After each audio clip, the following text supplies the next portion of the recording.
বিড়ি বমড়ো কিনলাম, তার সাথে পটকারও কিনেছি। আজকে তো পটকা ফাটাইতে মন যাচ্ছে, পটকাই ফাটাই গেছে। রাস্তায় চলে যা। আরে মা কোথায় যায়? কি ব্যাপার? রাজু মনে হয় ব্যস্ত থেকে টুকি মারছে। রাজু বেরিয়ে আয়, বম ফাটাবো আজকে। ঠিক আছে মা, চলো আমি যাচ্ছি, আয় তাড়াতাড়ি। আমি তো যাবো না, রাজু আসুক আর না আসুক, আমি তো বম ফাটাবো। এই তো আগুনটা জ্বালিয়ে নিয়েছি, এবার বমে লাগিয়ে দেবো, বমটা ফাটিয়ে দেবো। এই তো বলতি লাগিয়ে দিয়েছি, তুই পালি কি মজা পাবি? এবার তো মজা পাবো আমি যখন বদনাম কর বাস্ট হবে। আরে বাবারে, আমি তাড়াতাড়ি করে গানটা ধরেলি।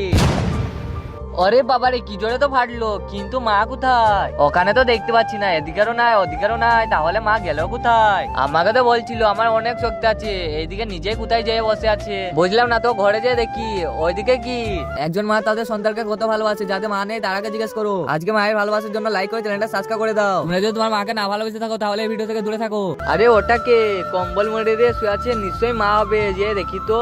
আরে মাই তো। আরে রাজু বম ফেটে গেছে, হ্যাঁ ফেটে গেছে, আরো বম ফাটাতে হবে, আয় আয়। কিন্তু মায়ের জানে এত ভয়।